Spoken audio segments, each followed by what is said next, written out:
কেৱল নিষ্কামৰ কথা শাস্ত্ৰই সিদ্ধান্ত দিছে।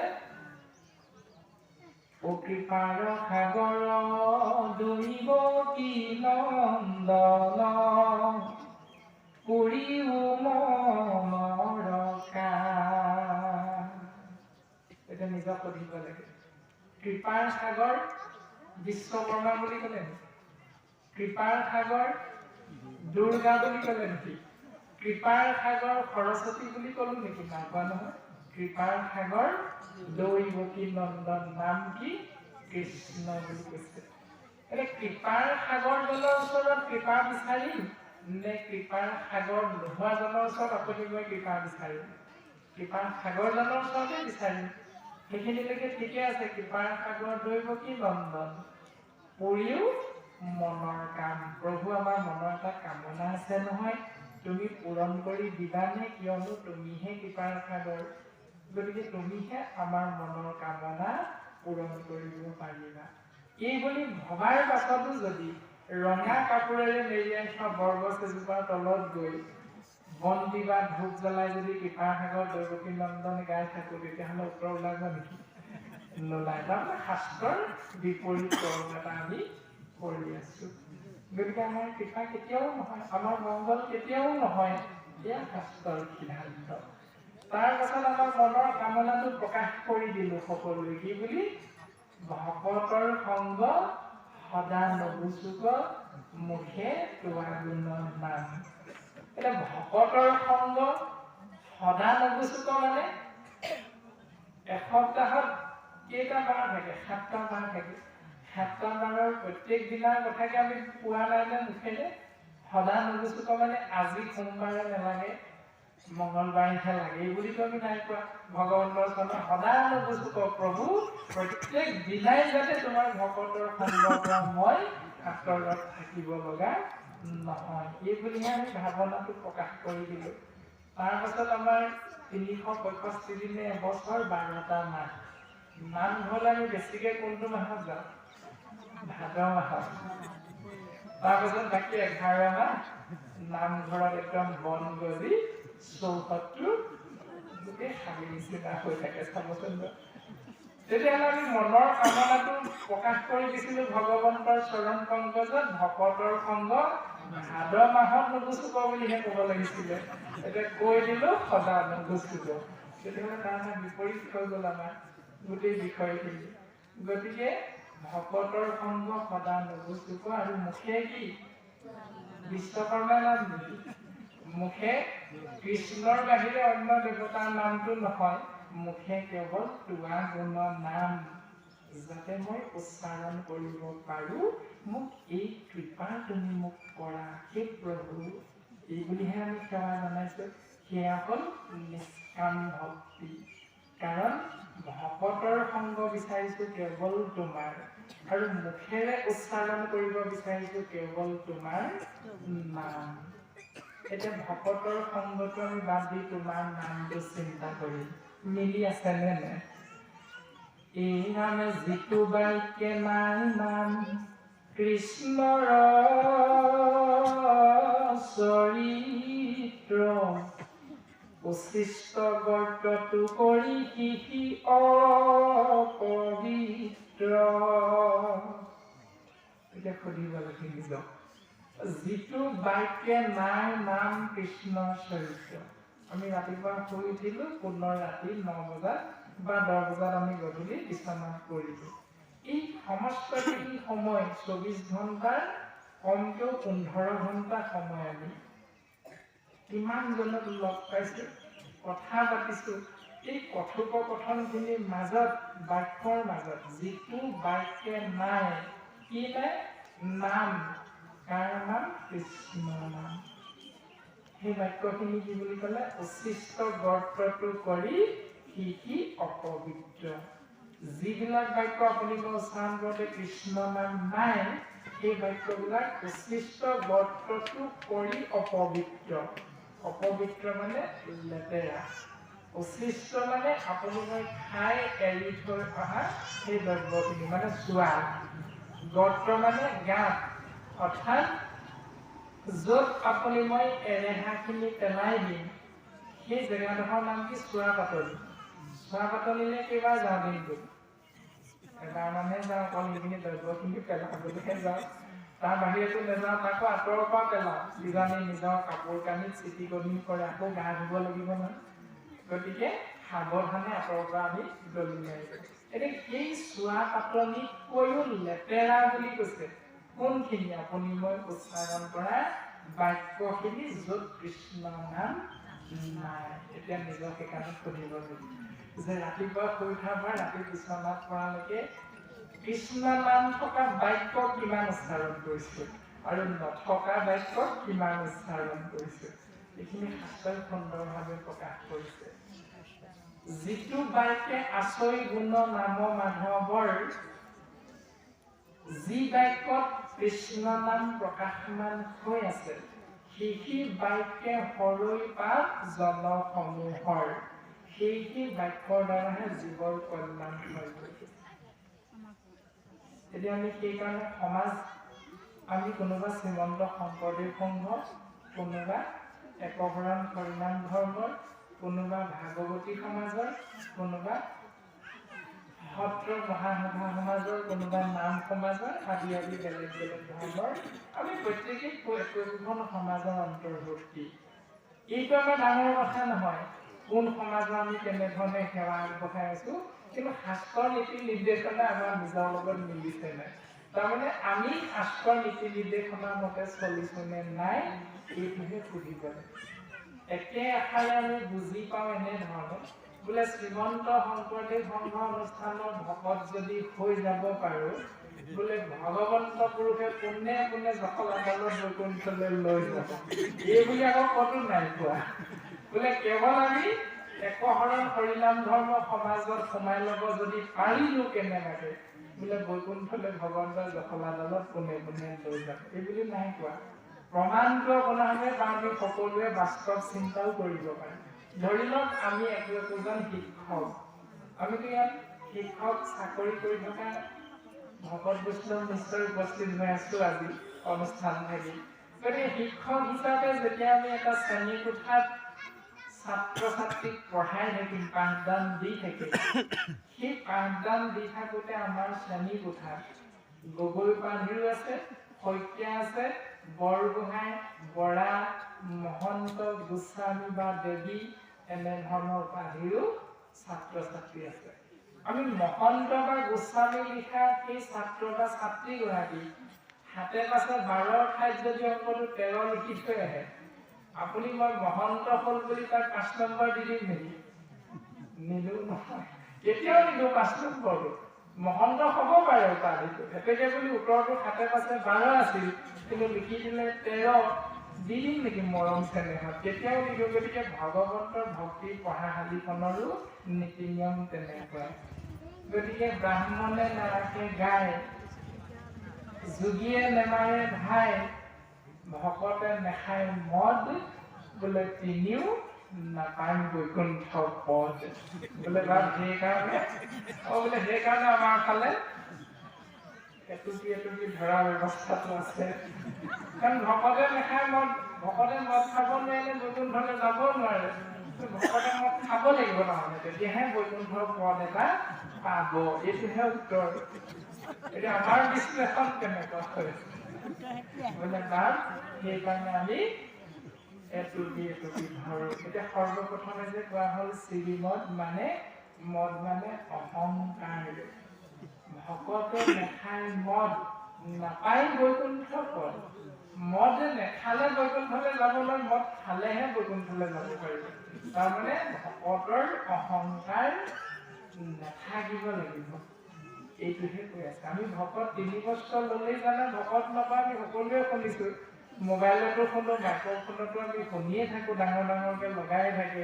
আৰু এঠাইও শুনো নহয়, বোলে চাউলত ভেজাল শিল গুটি, গুড়ত ভেজাল মাটি, ভকতত ভেজাল হৰি নাম, নামত নাথাকে ৰতি।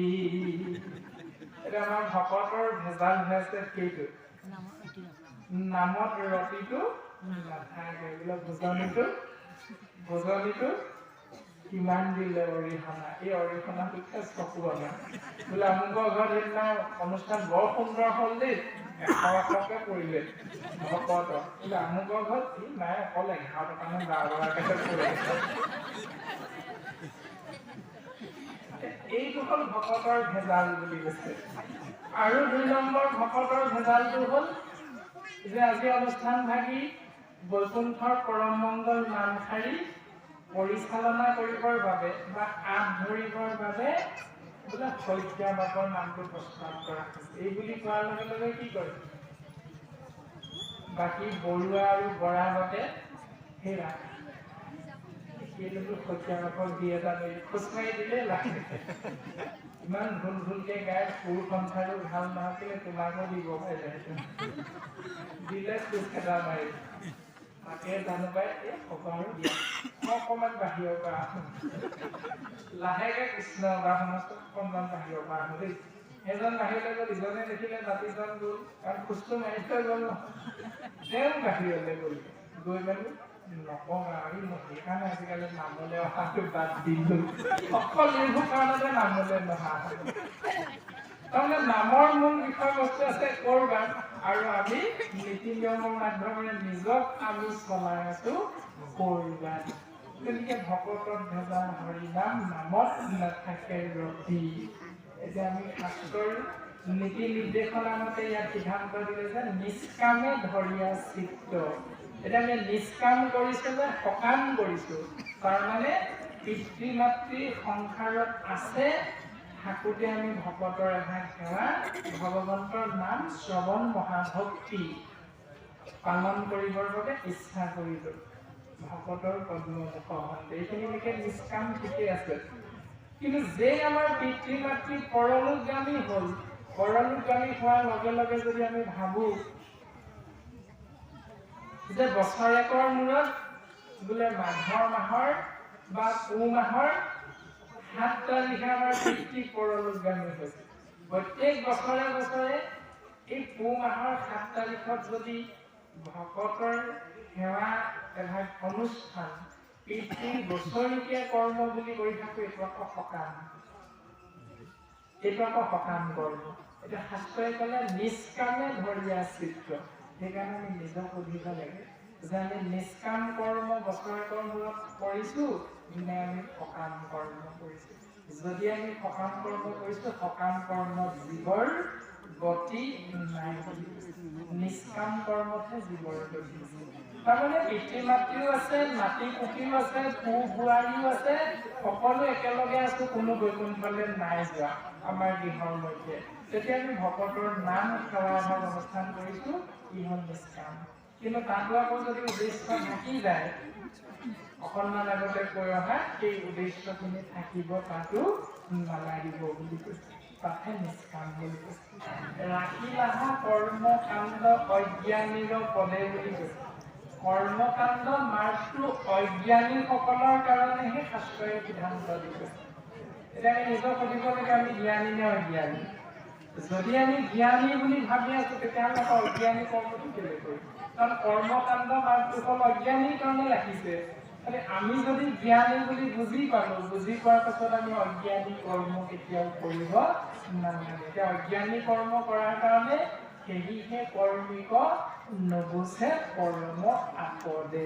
সেইকাৰণে এই কৰ্ম মাৰ্গক সাৰথি কৰি লোৱা মানুহবিলাক বিপদৰ পৰা কেতিয়াও পৰিত্ৰাণ পাব নোৱাৰে, এই কথাটোহে কৈ আছে শাস্ত্ৰই। আমি এনেধৰণেহে বুজা হৈছে। এতিয়া কোনসকলে কৰে? যিসকলে চতুৰ্থ দিনটোৰ পৰা 10 নম্বৰ দিনটোলৈকে আমাৰ শাস্ত্ৰই সিদ্ধান্ত দিলে গোকৰ্ণ আৰু ধুন্দুকাৰী নামেৰে এটি কাহিনী। গোকৰ্ণৰ দ্বাৰা তেওঁৰ ককায়েক ধুন্দুকাৰী পেটৰ আত্মা এই সংসাৰৰ পৰা মুক্তিৰ অৰ্থে 7 দিন 7 ৰাতি ভাগৱত শ্ৰৱণ কীৰ্তন এভাগ অনুষ্ঠান কৰিছিল। আৰু সেই মৰ্মে বৰ্তমান আমাৰ সমাজ ব্যৱস্থাত এই চতুৰ্থ দিনটোৰ পৰা, অৰ্থাৎ 3 নম্বৰ দিনটো পাৰ হৈ চতুৰ্থ দিনটোৰ পৰা 10 নম্বৰ দিনটোলৈকে যে গৃহস্থী ঘৰত 1 হ'লেও ভাগৱত যে পঢ়ি থাকে তাৰ উত্তৰটো হ'ল সেইটোৱে। তাৰমানে সম্পূৰ্ণ 7 দিন 7 ৰাতিয়ে পঢ়িব লাগে, পঢ়িব পৰা নাই, কিন্তু তাৰ এটা নমুনা আমি সমাজত পালন কৰি আছো, এটা নিয়ম পালন কৰি আছো। গতিকে এই নিয়মটো হ'ল শাস্ত্ৰসন্মত শুদ্ধ। কিন্তু এই নিয়মত যিসকল মানুহৰ আমাৰ বিশ্বাস নাই যে নাম একনামে যত পাপ সংঘৰিতে পাৰে ততেক পাতকী পাপ কৰিতে নপাৰে। এবাৰ নাম লোৱাৰ লগে লগে জীৱৰ কিমান পাপ খণ্ডন হৈ যায়, কিমান পাপ জীৱৰে জীৱিত কালত কৰিবই নোৱাৰে বুলি কৈছে। তাৰ পাছতো নামৰ ওপৰত যিসকল জীৱৰ বিশ্বাস নাই, যিসকল মানুহৰ বিশ্বাস নাই, সেই মানুহখিনিয়ে পুনৰ ছমাহত আকৌ কৰ্ম এটা কৰি দিয়ে, এবছৰ মূৰত আকৌ কৰ্ম এটা কৰি দিয়ে, তাৰপাছত বছৰে বছৰে সেই কৰ্মটো কৰি থাকে। এতিয়া ধৰি লওক পিতৃ যেনিবা আহিব, আমি ধৰি লৈছো এটা কথা যে আমাৰ পৰলোকগামী হোৱা পিতৃ এই সংসাৰলৈ খাবলৈ আহিব। আমাৰ পৃথিৱীত এবছৰ কিমান দিনে হয়? 365 দিন। আৰু 365 দিনে এবছৰ হয়। 365 দিনত দেৱলোকত কিমান? আমাৰ পিতৃ যেনিবা স্বৰ্গলোকলৈ গ'ল, আমি ধৰি লৈছো কথাটো দেই কাহিনী ভাৱে যে স্বৰ্গলৈ গ'ল। শাস্ত্ৰই সিদ্ধান্ত দিলে স্বৰ্গত মানে দেৱলোকত আমাৰ এবছৰ হলে দেৱলোকত মাত্ৰ এদিনহে হয়। তেতিয়াহ'লে আমি এবছৰ মূৰত বছৰীয়া কৰ্ম কৰিলো মানে পিতৃ এদিনতে ঘূৰি আহিব তেতিয়াহ'লে নাহে ন। পিতৃ আকৌ তাত এবছৰ হলেহে ইয়ালৈ পঠিয়াই দিব, নিদিয়ে নহয়। তেতিয়াহ'লে তাত এবছৰ হয়গে মানে ইয়াত আপুনি মই থাকিম নে নাথাকিম? নাথাকো নহয়, প্ৰমাণটো দেখোন দিলেই। শতাংগ ৰজাই যেতিয়া স্বৰ্গলোকত দেৱতাসকলক ৰক্ষণাবেক্ষণ দি আছিল অসুৰসকলৰ পৰা, যেতিয়া ৰক্ষণাবেক্ষণ দি সেই ব্যৱস্থাটো হাম কাটিল, ইতিমধ্যে অসুৰ নিপাত হ'ল, দেৱতা ৰক্ষা হ'ল, তেতিয়া শতাংগ নিপতিয়ে কি বুলি ক'লে যে দেৱতাসকল মই পৃথিৱীলৈ যাব বিচাৰো। বোলে কি কৰিবা তুমি পৃথিৱীলৈ গৈ? নহয় বোলে মই পৃথিৱীলৈ যাওঁ, মোৰ ল'ৰা ছোৱালী পত্নী এইটো আহিছিলো নহয়। তোমাৰ বোলে নাতি পুতিও নাই পৃথিৱী, কি কৰিবা কিন্তু? বোলে কি হ'ল? মই ইয়ালৈ অহানো কেইদিন হৈছে? হয় তাত 10 দিন মানহে হৈছে, বা স্বৰ্গলোকত 30 দিন মানহে হৈছে ধৰি লওক, কিন্তু সেই 30 দিন হোৱা মানে ইয়াত 30 বছৰ গুচি গ'ল। তাত এবছৰ হোৱা মানে ইয়াত 365 বছৰ, এটা যুগ পৃথিৱীত গুচি গ'ল। গতিকে নাতি পুতি ক'ত থাকিব? নাথাকে। গতিকে বোলে মোৰ আয়ুসটো কিমান আছে? তোমাৰ আয়ুস 2 দণ্ডমানহে আছে। তেতিয়াহ'লে মই মৰ্ত্যলৈ যাবই লাগিব। মৰ্ত্যলৈ আহি শতাংগ নিপতিয়ে সেই 2 দণ্ডত ভগৱন্তৰ চৰণ পংকজত নিজকে অৰ্পণ কৰিলে, কায় বাক্য মনে তেওঁ এই সংসাৰৰ পৰা সুন্দৰভাৱে গতি লাভ কৰিলে। এই যিখিনি ব্যৱস্থা আমাৰ শাস্ত্ৰই দিছে, তাৰ পৰা আমি গোটেই কথাখিনি বুজি লৈ সেইমতে কৰিব লাগে। এতিয়া ইয়াৰ পৰা আৰু এটা কথা আছে যে যি সময়ত স্বৰ্গৰ দেৱতাসকলে মৰ্ত্যৰ মানুহৰ ওপৰত নিৰ্ভৰ কৰি নিজৰ জীৱন অতিবাহিত কৰিব লগা হৈছিল। কোনোবা অসুৰ ৰাক্ষসে যেতিয়া দেৱতাসকলক আক্ৰমণ কৰে, পৃথিৱীৰ পৰা মনুষ্য ৰজাবিলাক গৈ শক্তিশালী ৰজাবিলাকে তেওঁলোকক ৰক্ষণাবেক্ষণ দিব।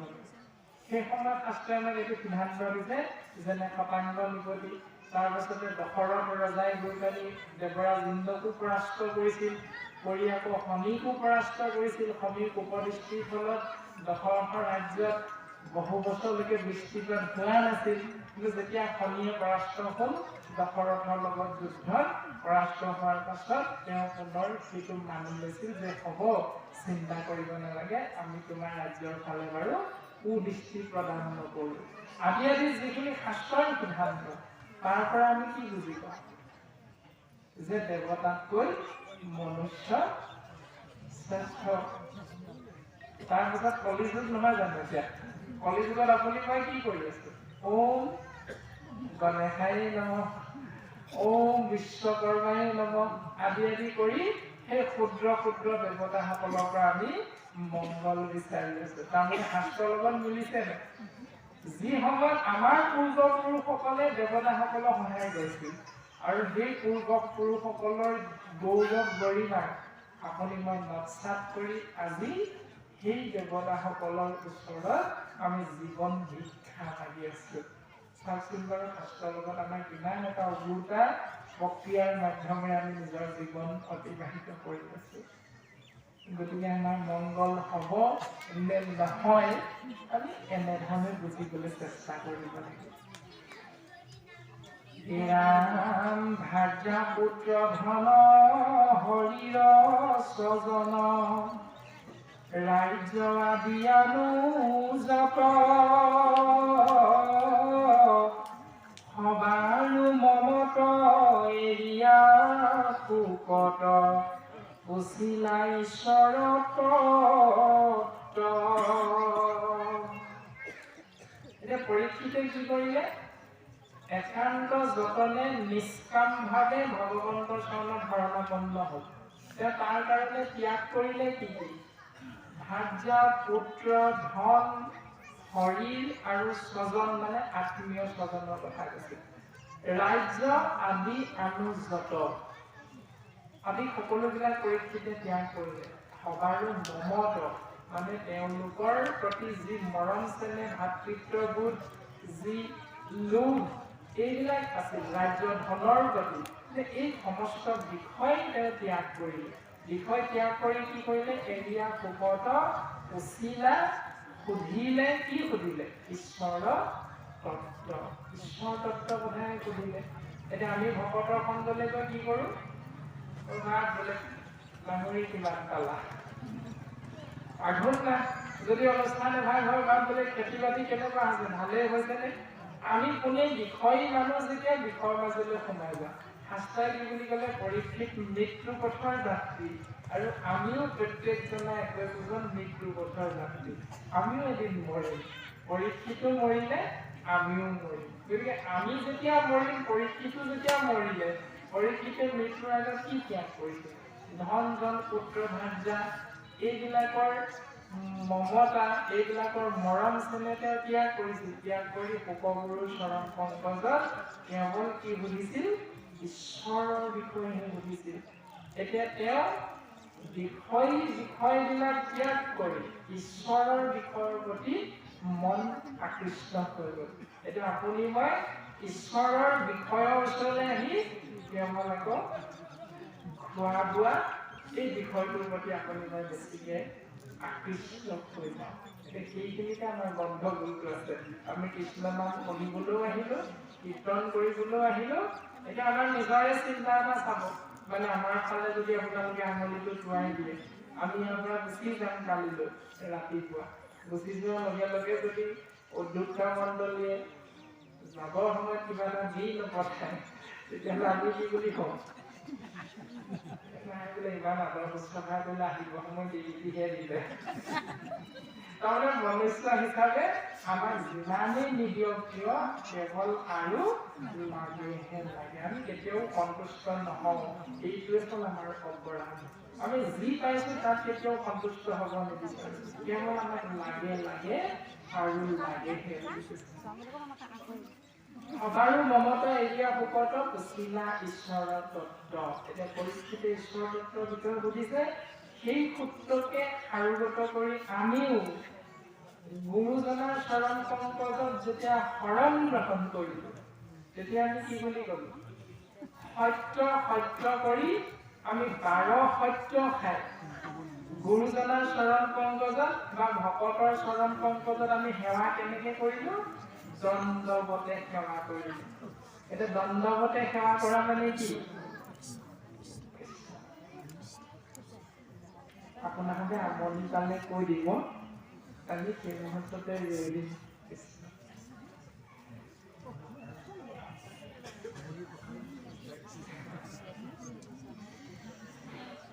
এই যে আমি দণ্ডৱতে 12 সত্যাই গুৰুৰ চৰণ পংকজত সেৱা নিবেদন কৰিলোঁ। দণ্ড মানে কি? লাঠি। বতে মানে কি? পৰি থকা। এতিয়া লাঠিডাল কেনেকৈ পৰি থাকে? আপুনি মই দলি মাৰি দিলোঁ লাঠি এডাল, যিডোখৰ জেগালৈ দলি মাৰি দিলোঁ, য'ত লাঠিডাল পৰিলে তাতে পৰি থাকিব। সি নিজে উঠি আহিব নোৱাৰে। তাক যদি এঠাইৰ পৰা অন্য ঠাইলৈ নিব লগা হয় তেতিয়া আকৌ আপুনি মই গৈ তাক সেইডোখৰৰ পৰা বেলেগ এডোখৰলৈ দিব লাগিব। লাঠিডাল যি ধৰণে একেঠাইতে পৰি থাকিল ডলিমাৰি দিয়াৰ লগে লগে, ঠিক তেনেধৰণে আমি নিজকে 12 অধ্যায় ভগৱন্তৰ চৰণ পংকজত অৰ্পণ কৰি দিলো। 24 পত্ৰৰে গঠিত এই সমস্ত আমাৰ অৰ্পণ কৰি দিলো। প্ৰভু, এই সমস্ত মোৰ নহয়, কেৱল তোমাৰ। তুমি আমাক যেনেধৰণে চলাবা আমি তেনেধৰণে চলিম। যদি আমাক শাস্ত্ৰ মতে বৈকুণ্ঠৰ শাস্ত্ৰ কৃষ্ণ মুখৰ বচন, এই শাস্ত্ৰভাগী কৃষ্ণই নিজে কৈ আছে। গতিকে তুমি আমাক যেনেকে কৰিবলৈ কৈছা আমি 12 অধ্যায় শৰণাপন্ন হলো, তেনেধৰণে আমি মানি চলিম। এতিয়া সেইকাৰণে আমি শৰণ গ্ৰহণ কৰাৰ পাছত নিজক সুধিব লাগে যে আমি মানি চলিছিলে নাই চলা। এতিয়া আমি বাস্তৱ এটা চিন্তা কৰি চাম কেনেকে, যেতিয়া আপোনাৰ মোৰ প্ৰয়োজনীয় এহাল গৰু বা এজনী ছাগলী ধৰি লওক, ছাগলীজনী বা গৰুটো যেতিয়া আমাৰ প্ৰয়োজনীয় বজাৰৰ পৰা কিনিবলৈ যাওঁ, কিনিবলৈ যোৱাৰ লগে লগে বেপাৰীজনৰ লগত দৰদাম মাৰিলোঁ। দৰদাম মৰাৰ পাছত বেপাৰীজনে ক'লে বোলে 30,000 টকা লাগিব। আমিও দেখিলোঁ 30,000 টকাত গৰুহাল ভালেই পাইছোঁ, ঠিকেই আছে, দৰদাম মাৰি 30,000 টকাত হৈ গ'ল আৰু চুক্তি। তাৰপিছত গৰুহালৰ পঘাডাল এই বেপাৰীজনে কাক দি দিয়ে? গ্ৰাহকজনক দি দিব। গ্ৰাহকজনৰ হাতত ধুনীয়াকৈ দি দিয়ে, বা বোলে লওক, বা দাদা লওকচোন, লওক, এডাল এতিয়াৰ পৰা আপোনাৰ। এই বুলি যেতিয়া ৰছীডাল দি দিয়ে, ৰছীডালত ধৰি পানি গৰুহাল আপুনি মই ঘৰলৈ লৈ আহোঁ। লৈ অহাৰ লগে লগে আমি গোহালিত বান্ধিম। বন্ধাৰ পাছত ৰাতিপুৱা আমি গোহালিৰ পৰা উলিয়াই দিম। উলিয়াই আমি ঘাঁহ পানী দিবৰ বাবে গৰুহালক পথাৰত এৰাল দিম। আকৌ মাজে সময়ে পানী খুৱাম। পানী খোৱাৰ পাছত আকৌ আবেলি হ'ল, পেট ভৰিলে গৰুহাল পুনৰ লৈ আহিম। কিন্তু কেনেবাকৈ গৰুহালৰ পেট নভৰিলে ঘৰত আহি দানা এডাল দিওঁ, দি লৈ আকৌ আমি গোহালিত ধুনীয়াকৈ বান্ধো, আঁঠুৱা এডাল কৰি দিওঁ। কিয়? এই গোটেই যে ব্যৱস্থাখিনি কৰিলোঁ, তাৰ মাজত কোনোবা এদিন হ'লেও আহি সেই বেপাৰীজনে, যিজনৰ পৰা আনিছিলোঁ, বেপাৰীজনে কোনোবা এদিনা গৈ বোলে মাকজন সকাম খাবলৈ গ'ল, বোলে মাকজনৰ নৰিয়া হৈছে পথাৰৰ পৰা গৰুকেইটা মই আনিলোগৈ, কোনোবা এদিনা আনি দিছে নেকি আমাক? সেই বেপাৰীজনে, পুৰণা বেপাৰীজনে কেতিয়াও নিদিয়ে। যি ধৰণে গৰুহালৰ দায়িত্ব আপুনি মই ল'লো,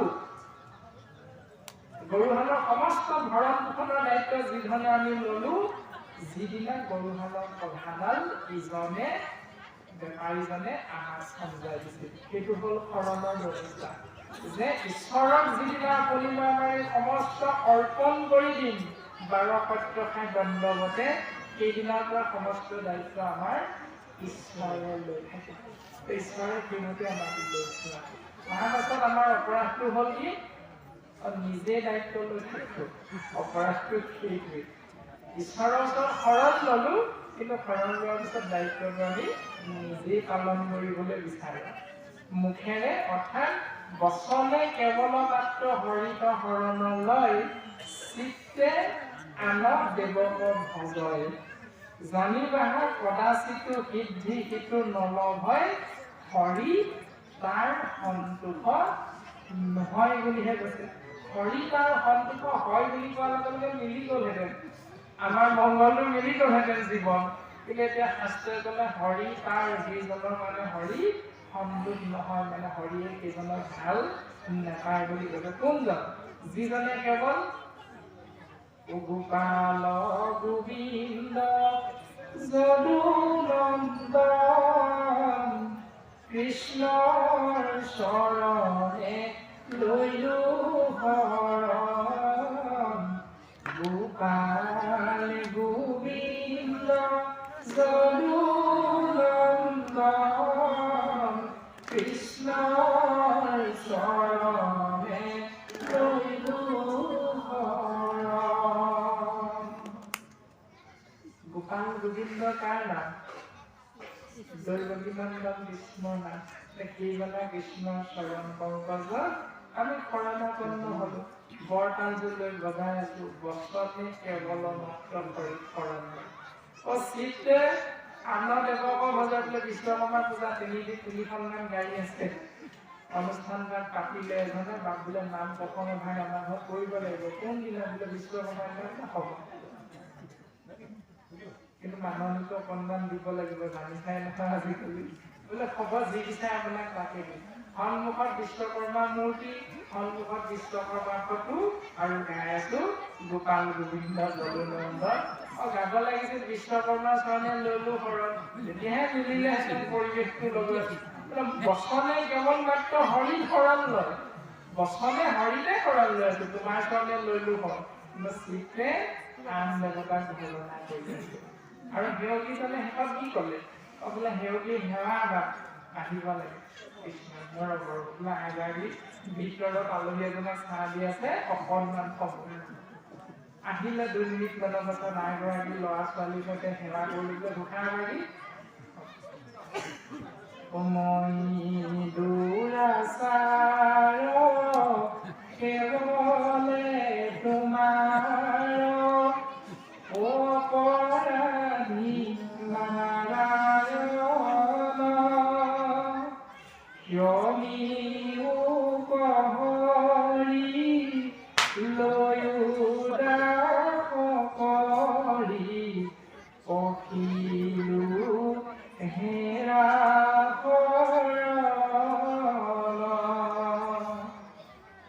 মই দুৰাচাৰ বুলি সেৱকীয়ে সেৱা কৰিলে, কাৰ অবিহনে কেৱলে তোমাৰ, কোন বুলি ক'লে অপৰাধী নাৰায়ণ। হে প্ৰভু নাৰায়ণ, তোমাৰ অবিহনে মই দুৰাচাৰ আৰু তোমাৰ অবিহনে মই অপৰাধী, গতিকে তোমাৰ চৰণত সেৱা কৰিছো, তুমি মোক উদ্ধাৰ কৰা প্ৰভু, তোমাৰ চৰণত মই শৰণাপন্ন হৈছো। এতিয়া সন্মুখত এই সিদ্ধান্ত মৰ্মে ক'ব লাগিছিল কি? সেই বিশ্বকৰ্মা প্ৰভু বুলিয়ে ক'ব লাগিছিল। এতিয়া শৰণ ভাগ লৈ দিলো আমি কৃষ্ণ কৃষ্ণ শৰণ পংকজ, আৰু চিত্ৰই আকৌ অন্য দেৱতাক ভজনা কৰি থাকিল। তাৰপাছত আকৌ আৰু ডাঙৰকে কৈ দিলো, হে কৃষ্ণ স্বামী তজু পাৱে আমি কেৱলে শৰণ চাওঁ, একদম নিঘাত সত্য নিৰ্দিষ্টকে কৈ দিলো, হে কৃষ্ণ স্বামী। এতিয়া আইসকলৰ কাৰণে স্বামীৰ সৈতে এইফালে কোনোবা কোনোবা আছে, আইসকলৰ স্বামী।